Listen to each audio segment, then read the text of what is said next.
What's up guys, HK here bringing you a review on the latest Naruto Shippuden episode 458. And wow man, I'm getting like all intense and happy and shit here right now because Canon came back, ladies and gentlemen. Canon came back this week instead of next. So that was a complete bloody surprise. I mean, the whole bloody late morning I'm just spending trying to find this episode, right? And I end up reading a comment that says, oh yeah, the last half of this is canon, and I'm like, what? Like, it was a complete bloody surprise, though I did have my suspicions like last week that maybe the last half of this episode would be canon. But, you know, I kept wondering around what point it would end. And I kept thinking, well, it's probably going to end with that moment, right? It's not going to end with them actually having that character appear at the end. But no, that's not the case because, yeah, Kaguya ended up appearing at the end of this episode. Like, so that was a complete bloody surprise. Yeah, I'm just like, seriously, I'm so happy. Like, because that means that next week we can just go right into the bloody action instead of having to wait for all that build up, because now it's done in this episode. So yeah, like, for a lot of people who are watching this anime, like, and they don't know that Canon's going to come back today, like, it's going to be a complete surprise for them, like it was for me. But yeah, like, it's brilliant, man. So bloody brilliant. It was a good episode, actually, just for that knowledge. It was a good episode. So yeah, we wrap up the Itachi arc with the first 10 minutes, like, and it's just repeats of what we've seen before. We get the stuff with Itachi and Kisame at the Hidden Leaf Village. You know, Itachi and Sasuke's mini fight, Itachi versus Sasuke, or the introduction to the fight, you know, before they started fighting Shippuden, and then the very end of Itachi's little monologue with Sasuke. And you also got a moment with Itachi and Naruto when he gives him the bird thing. And the thing about these moments is that you hear a lot of Itachi's thoughts during those moments. So really, that's like the only added thing they did to it, which wasn't bad. It's kind of like the Kurama episode that we got like 2 years ago, I think, where we got to see everything from Kurama's point of view. So it's kind of similar to this. But yeah, nothing too new. You know, when Itachi's beating Sasuke up, you've just got him constantly saying, "Forgive me, Sasuke. Forgive me, Sasuke." It's like, yeah, you're a horrible big brother. But yeah, overall that part was decent, and it ended, and then it went right into canon with the last 10 episodes. And what's surprising is they adapted like half of the chapter from that episode when Madara gets stabbed. Spoiler alert. And then obviously the next chapter after that. So this is an adaptation of 1.5 chapters, meaning that we have only 21 manga chapters left to adapt.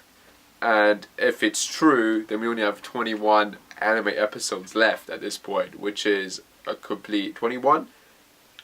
Yeah, no, 22. Sorry, 22 anime episodes left, which is a complete surprise actually. So I'm curious how they're going to go about doing this, because the preview for next episode, I think, showed like adaptation parts from like 2 chapters in it. So I imagine it's going to be like 2 and 2. But yeah, this episode, seriously, freaking great. What I like, you know, you'd think it'd be fast paced and get right to the point, but the canon stuff did actually add a bit of new material, all related to Madara and his thoughts and his philosophy, which was great. You know, but part of me wanted a fight, like an extended fight between Team 7 and Madara before the moment happened, but instead it's more of a battle of the wheels, a battle of words. And I thought that was really great what they did with this. Like, the fact that Madara comes down and he doesn't just say his little quick lines and gets killed. No, he goes into a long speech about why Hashirama's vision of the shinobi world failed. He goes into detail, and like, you know, he did all of this because he got sick and tired of all the children being pointlessly sent to war, etc., etc.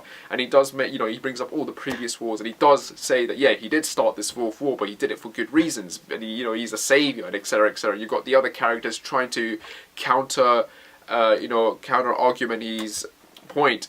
And, you know, you just got this little quick back and forth going between the various characters, and it's great to see that. And at the same time, you've got a Black Zetsu slowly, like, starting to walk up behind him, and it's like, you know, for those of you who read the manga, you know what's about to happen. So it's like, I see what you're doing there, you creepy little bastard.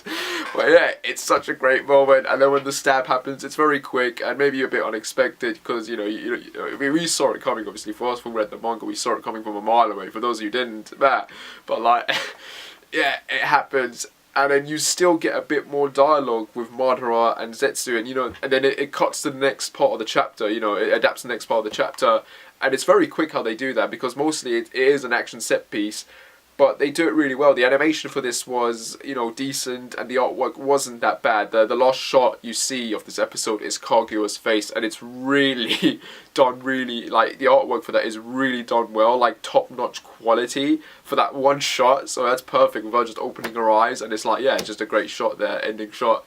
But, like, the overall rest of the episode with Madara just swelling up and turning into this big bubble thing, like, was hilarious. But then, you know, as Black Zetsu slowly oozing himself into there, you've got all the chakra from the various, you know, infinite Tsukuyomi victims pouring into him. It's just great because you've got this little added dialogue extension as well. And Madara's trying to figure out what the hell is going on. You know, you've got Zetsu explaining all this backstory. He's going, no, this is you know, the infinite Tsukuyomi is a Uchiha Jutsu. It's written on the stone momentum left by the Six Paths. And then you've got Black Zetsu sitting on top of him, revealing that no, you know, it's not. It's, you know, I had to do some revisions, and, you know, he pretty much throws it into Madara's face. How, you know, he used Obito as a pawn, but Black Zetsu ended up using Madara as his own pawn, and Madara just realizes at that instant how badly he's fucked up. How badly, you know, this entire thing that he thought he was doing for the good of mankind is just a waste, like, and he's just doomed. You know, he realizes he's pretty much doomed everyone. And how badly, you know, he's in the shit here. And that last shot of him just before he gets taken over by the goo, basically, like, you know, asking Hashirama what he did wrong, like, that's brilliant. That's a humanity in Madara. I mean, this episode actually humanized Madara before his final moments in a very good way, and that was great what they did there. That added stuff made this episode really good, actually, like, compared to the manga chapter where he's just like, and I'm dead. Here it's just like, there's philosophy thrown around, there's revelations, there's great, and it's very quick, but it's done really well, and, you know, props to them for that. Good overall episode. And then just the ending with that ball just swelling up and the blackness covering all, and then it shrinking down and the horns and shit popping out, and then boom, you got Kaguya just floating there. And Naruto and Sasuke wrapped in her hair, like, fucking great, man. It was just a beast bloody shot, and just an overall decent, good fucking episode. And now, like, I'm pumped. Like, I'm sitting there, like, very upset and annoyed, like, this morning, thinking, oh, I gotta wait till next week before Canon comes back. But no, it's back now. And next week, we're gonna go right into the action. And yeah, next week's from the preview. It looks good. It looks good. Like, it looks like we're gonna get some added action beats and moments. So that's great. But I am a bit worried though, because you know, it does show the part where Naruto and Sasuke get caught.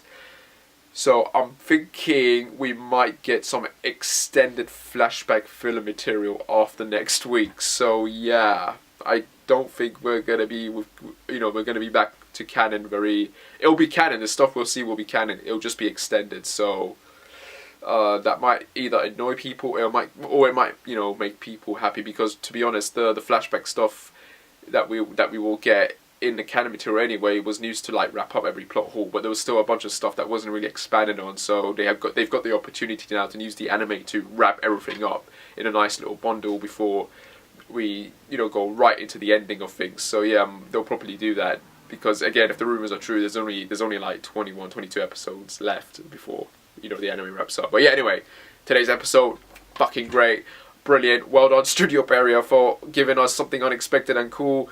Can't wait for next week. And yeah, I hope you like this review. Like, subscribe, whatever, and I shall see you. Seriously, freaking beast, man. I can't wait. Take care, guys.